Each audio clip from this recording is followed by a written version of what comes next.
Hey guys, it's Quickie Baby and welcome to another quick tank review. This time we're looking at a tank which is not available unless it's on special occasion in the gift shop. This is the KV-5. Now the KV-5 is a tier 8 Russian heavy tank, and in a nutshell it's a tank which has got a hell of a lot of hit points, really good all-round armor, although it does have significant weaknesses, and surprisingly excellent DPM. Like most of the premium tanks, it has very poor penetration, but preferential matchmaking, which means that it cannot meet tier 10 tanks. I've got some exciting gameplay lined up for you, so stay tuned after I talk through the stats of this tank and we'll see how it performs. So the KV-5 has a whopping 1,780 hit points. That's over 280 more than the IS-3 and even 130 more than the KV-4. What that means is this tank can really take a punishment, and when you combine this with the fact that it has an 180mm of frontal armor, 150 at the side and 140 at the back, as well as the same dimensions on its turret armor, this means that this tank can really take a pounding. This is amplified by the fact that this tank gets preferential matchmaking, so it can't meet tier 10 tanks. And when you can only meet tier 9 tanks and below, that amount of health points and that amount of armor really goes a long way. Now the tank weighs, when fully equipped, over 100 tons, and it has a very powerful engine to go with this, 1,200 brake horsepower, which means that its specific power ratio is not that bad. It's pretty slow, but you know, this still does have the performance to be able to get to quite decent speeds along the flat. Now the top speed of this tank is 40 kilometers an hour, which means that this can really pick up some speed down slope. But don't expect it to turn anywhere quickly because it's only got 18 degrees a second traverse speed. That's very poor traverse speed and probably one of the biggest letdowns of this tank. Very comparable to the KV-4. If you're an experienced KV-4 driver, the KV-4 handles almost in the same way as the KV-5. Now the KV-5 armor, as mentioned, is very strong. However, I will highlight some weak points. Firstly, this machine gun on the front is where the radio man sits. You can penetrate this reliably with maybe 160, 175 pen plus, although tanks with penetrations of 150 and less can still penetrate it, but with less reliability. Now the tank does have some weak points on the top, as we can see this MG cupola, and also although the armor is very thick, you can see that it's very flat as well, which means that you can get a flat surface here at this angle, you can get a flat surface here at this angle, and if you can hit just between the radio man, you can penetrate here quite easily through the front with 200mm plus. But really, from the front, you'd have to be a bit of a muppet to not be able to shoot this giant weak point on front of the tank. This means that when you're driving a KV-5, it's quite good if you just almost plant the tank at 45 degrees and you go backwards and forwards to try and make them miss your radio man. Also, if you can somehow find a rock that's able to cover it, then that's a great advantage as well. Now just to talk about the gun that this tank has, it uses 107mm.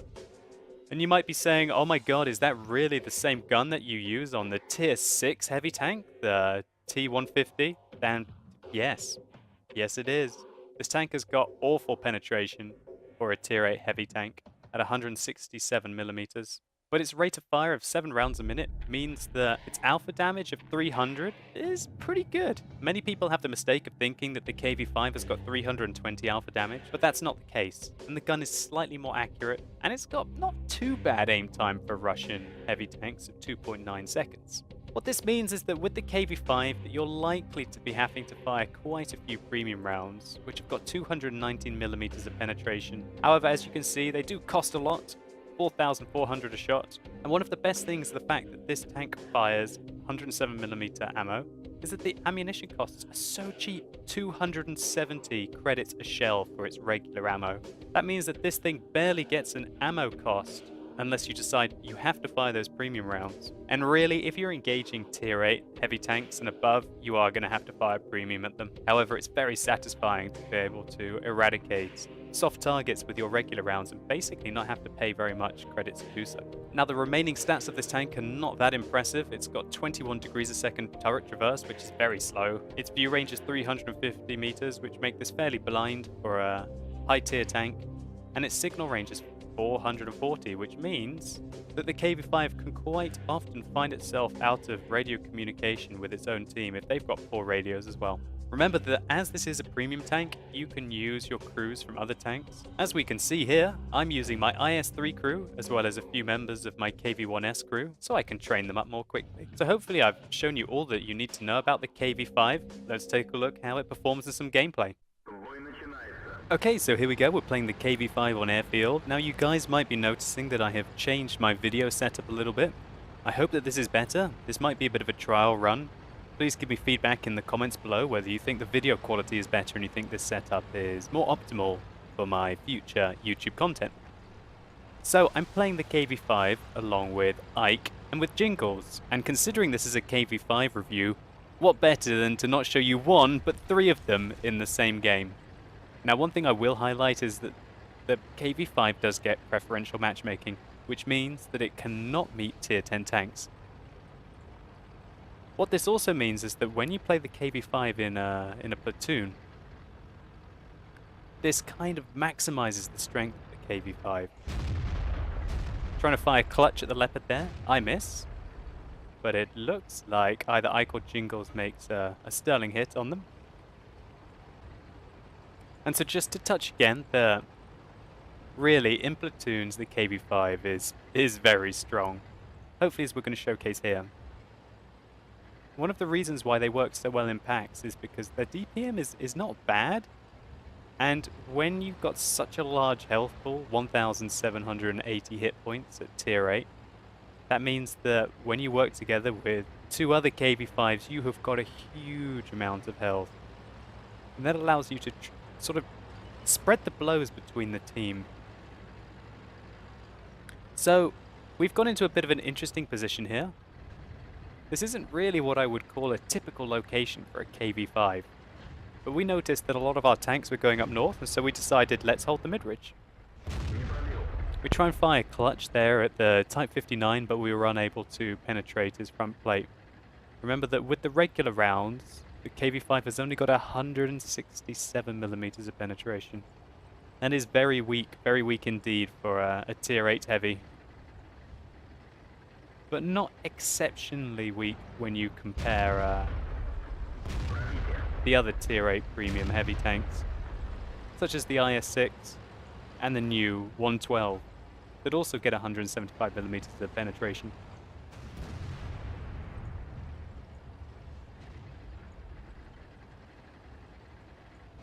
Sorry about that. We can see that Jingles down here. And there you go. That's some teamwork there. Me, Jingles, and Ike all putting one shell in, just executing that IS. And the alpha damage of 300 is completely sufficient when you combine it with other KV5s to absolutely brutalize the enemy. Here we can see the excellent reload. But the lack of penetration meant it was hard for us to go through the side armor. But now this is where the weight of the KV5 comes into play. You know what time it is, and this is where the KV5 can perform. Watch the top speed limit in the lower left. Up to 45 as we hit him, ramming him for 339 and finishing him with 153 damage roll from our gun straight into the side of his tank. Now we took a bit of damage from that ram, but you know, ramming is totally worth it. We're able to penetrate the side of the T-44 there, taking his tracks off and doing damage to him. I pull back and I aim for the side of his armor again, taking him out. We bounce the T-150 and the Su-152 and continue our assault. He stopped to try and take a punt at one of Ike, I guess, who was above me. And then Ike finished him off. And oh, here we go. I'm going to put it down into slow motion here. Da da da da da da da. Oh my days. He just squashed him for 600. Fair enough, Ike took 550 damage. But oh my god, is that one of the biggest man mode rams? Oh my days. Putting the video back into regular time now. You guys are seeing the perfect example of what the KV5 is hella fun for, ramming, and also just the kind of damage that you can put out. Even though the penetration is quite low, the high rate of fire with the 300 alpha damage can be quite significant. And you've got to hand it to King Ike there for brutalizing the enemy with a huge ram.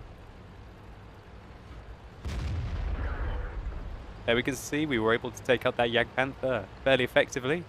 And this is definitely a couple of tanks that you do not want coming towards you. Well, actually, three of us. A whole battalion of KV5 tanks.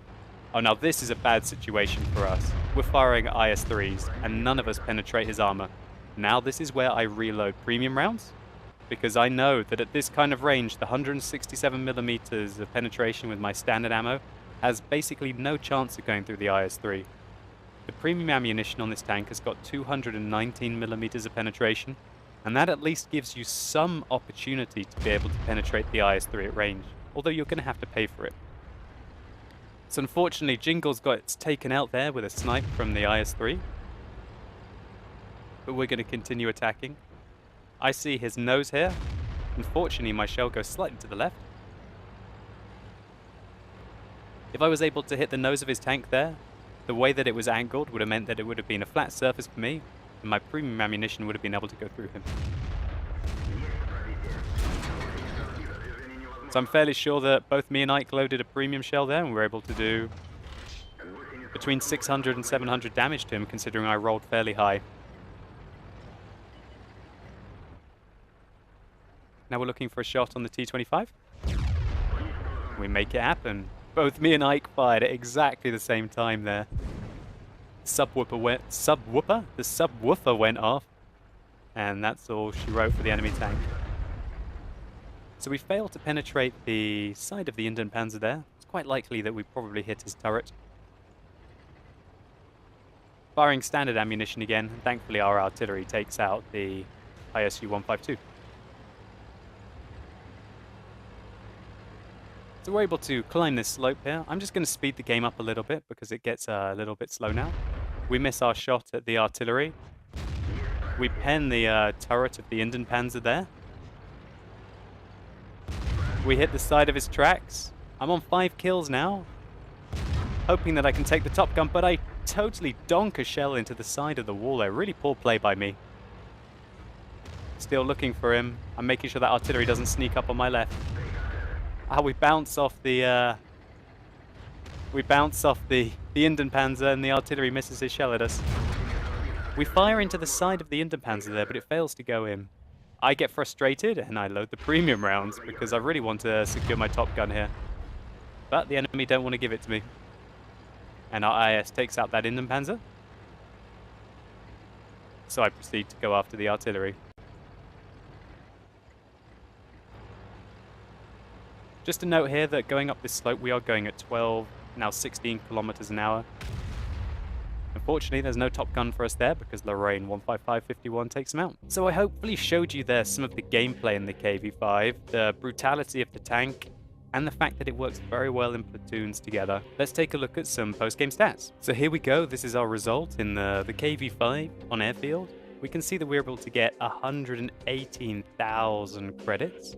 And we got 4,322 experience for our double. We can see that we were able to do over 4,000 damage. Our accuracy was to be expected with this kind of a gun that you have on the KV5. We hit 20 out of 24 shots, and of those 20, 15 penetrated. However, we took 15 hits, which meant that we got the steel wall, and of those 15 hits, only 6 penetrated our tank, giving us a potential damage received of 3,650. Now, we damaged 10 enemies, and of those, we destroyed 5 of them. As you can see here, me, Ike, and Jingles all finished in the top 5, and you can see just how much experience this tank makes. Even if it doesn't do that much damage, getting 1,441 experience for a non-double with non-premium is a very healthy result for only doing 4,000 damage in a tier 8 game. I think I showcased how the KV5 can perform well in packs, but that doesn't mean that it can't handle itself solo, as you're going to get to see in this next gameplay. Also, hopefully I highlighted that you should never underestimate a KV5 if it's coming downhill at you. So here we go again. I'm playing with Ike and Jingles again. However, I did promise you this is going to be more of a solo look at how the KV5 can perform. I'm just going to speed the game up here. I'm going to play this map very aggressively. We're playing on South Coast. I'm just going to put it in regular time so you can gauge how fast the KV5 can progress downhill. Okay, so I'm thinking, uh-oh, we're going to be in trouble here. We're going to meet a 112 and a Comet. I fire on the move, but we don't penetrate the target. So you can see that Ike and Jingles behind me are going off into the town. We had a little bit of miscommunication. I've managed to spot the artillery. Scout KV5 is Scout KV5. And then right now I'm in a tricky situation. If we just pause it for a second here, we can see Ike and Jingles have gone into the town. I've got a good amount of fire support behind me, but I've got a Comet 112, MX M445, a T-34, E-75, and the artillery who has taken an aggressive location, as well as having a 50-100 who could put pressure on me from the town. However, let's just keep calm. I'm looking around me. I'm seeing if I've got a shot on that artillery, which I do. I turn my turret around. Try and aim for the artillery. I take a blind fire at him, and we get penetrated from above by the AMX-45. I'm also getting hit in the side by the AT-15 who has just joined the fight. But I'm still hiding my side from this 112, who shoots me in the track, failing to penetrate me. Now this is very interesting. Me versus a 112, okay? And this is one of the other Tier 8 premium tanks, which has just come into play, which also has preferential matchmaking. And just watch what we're going to do to this 112's lower plate. And unfortunately for all you 112 drivers, this might might lead to your demise when you see how easily your lower plate is able to be penetrated by even the low penetration gun of the KV-5 over and over again. So we bounce the Comet, but we take a big shell from the 112 there. The 112 gets hit by what looked like an artillery shell for 400 damage. But that doesn't really matter, because we finish him off. So we did 1,019 damage to that 112. He shot us twice. One of them didn't penetrate because they hit our track, and the other one did do damage to us. Let's take a quick look to see if he did shoot us in our weak point. Yes, as I highlighted in the garage, the radio man is a giant weak point on this tank. You've got to watch out for all fire that you're going to take from there. And that's how the 112 hit me. He made a mistake by trying to shoot my track, and then after he realized his mistake, he shot me in the droid. But by then it was too late for him. And the notoriously low DPM of the 112 and the fact that his lower plate is complete trash meant that we were able to take him out successfully. So now I'm being flanked by a Comet. Now that my track is back up, I turn my track in the same way as my turret. And with the combined two, as long as he doesn't keep my track off, I'm able to get a hold of him. Fortunately, my gun depression is not excellent here, so watch out if you ever get engaged by an ELC. But he drives a bit like a donkey, and we're able to take his track off. He repairs his track, but thanks to my quick reload, we're able to hit him in the back of the tank and also set him on fire. After doing a devastating roll, we rolled for 375 there and set him on fire. We did a combined total of nearly 500 damage with one shot. That was brutal for the Comet. But really, the Comet didn't stand a chance. It was only a matter of time, and he was only slowing me down. So there we go. That's what I feel that the KV-5 is really strong for, kind of going in with reckless abandon, using its huge health pool and trying to put pressure on its enemies, while using its knowledge of its opponents to be able to penetrate them with its low caliber gun. So I'm looking for side shots here. We're unable to penetrate our first shot, and the second one missed against the T-30. But let's keep looking. Jingles and Ike are going down valiantly in the town, almost being completely abandoned. If we pause the map here, we see that the enemy team completely left the east of the map, and a lot of our team camped in the base. Nobody went down to go and hold the western valley, and that allowed the enemies to progress along the flank, and now they've reached the choke point here when they're being held down by some tank destroyers. And thankfully, Ike and Jingles are using the huge stopping power of the KV-5 to basically hold up the town and get fire support from above. Fortunately, I'm able to give them some fire support, but the inaccurate nature of the KV-5 there, the gunner fired that one very much to the left and were unable to hit the T-30. And unfortunately, there goes Ike as well. However, I'm going to keep progressing. I realize that there's an AT-15 to my south, but I'm really worried about those enemies. I drive like a donkey into those rocks, but we still have our shots. Now you see me load here an APCR round. That's because I know that at range I have zero chance of penetrating an E75 unless I get very lucky and either hit him flush in the back of the tank or flush in the front of the tank. Sorry, not the front, the side. But the side has to be a very lucky shot really to go in with a premium round. Our premium round fails to go through the KV-4 and we dodge the shell from the E75. We aim at the top of the KV-4, unable to penetrate him, and we get hit hard by an artillery. Thankfully, our artillery kills the KV-4, and we're able to penetrate the back of the E75, and he gets taken out as well. There's that dirty artillery player that managed to get a shot into us. Nearly wrecking us. We're not going to let that interrupt us. Realizing that most of the tanks left are not very well armored. Well, realistically, there's only really 3 artillery that I'm going to hit because I know the 80-15 is well and truly camping in the base. So I load my regular rounds again as to not waste any money. Here we go again, highlighting the problem of the droid on the front of the tank. We managed to take out that artillery. So just to speed it up a bit here, I remember where the GW Panther's position was. And we progress over. We get a nice sneaky ambush here on this Tier 9 artillery. These are very juicy shots here to be putting in the KV-5. Tier 9 artillery is always lovely to take out. We secure the kill on him. We can see the GW Panther is aiming at us. But guys, I'm on 5 kills. I'm on 5 kills and I just decide, let's do this, it's Manmo time! Oh, fail. Okay. Yeah. The scumbag denied our top gun. I had to go because I knew the Comet was going to finish off the GW Panther. And I really wanted to try and pick up the top gun. So there you go, guys. A KV-5 review. 2 games and no Top Gun, both denied at the end in brutal fashion. So let's just take a quicker look at some post-game stats. So here we are, we were able to get 3,920 experience for our double again, getting just shy of a 2,000 non-double with a premium account, and nearly able to make another 100,000 credits. When we look at the detailed profit, we can see that the whole repair of the KV-5 was through 8,600 credits. That's very cheap, and we only spent 4,000 on ammunition, meaning that we made 85,000 credits that game. Now looking at the team scores, we were able to get 1,307 experience, non-premium, and we can see that even though Jingles and Ike went down fairly quickly in the town, they were still able to finish 3rd and 4th on experience. That really showcases just how much experience the KV-5 gets. It has a ridiculous multiplier. It's obvious that Wargaming don't expect these tanks to do that much damage, and what that means for you as an educated player is that you can get a hell of a lot of average experience on this tank.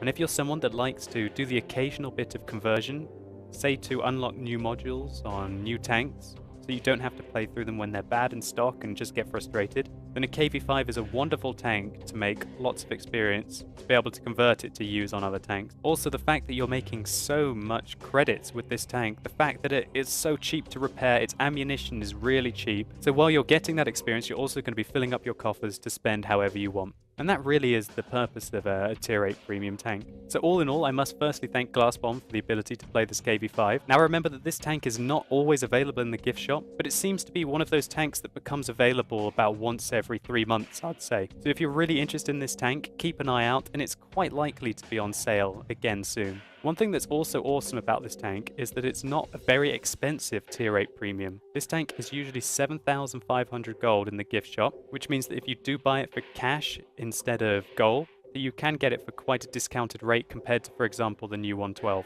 I would definitely recommend you picking up a KV-5 if you have Russian heavy crews. It's very nice to have an experienced crew in the KV-5, which can mitigate some of its poor features. So guys, I hope you've enjoyed this review. If it's been useful to you, please consider rating it down below. I'd really appreciate it.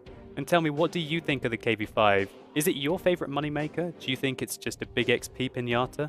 I personally do look at them like they're big XP pinatas when I'm playing tanks such as the IS-3, the E-75, ST-1, but having now had first-hand experience of them, I can see if they're played in a certain way that they can still have devastating effect on the battlefield. Anyway guys, thank you so much for watching. You've been epic, and hopefully I'll see you soon.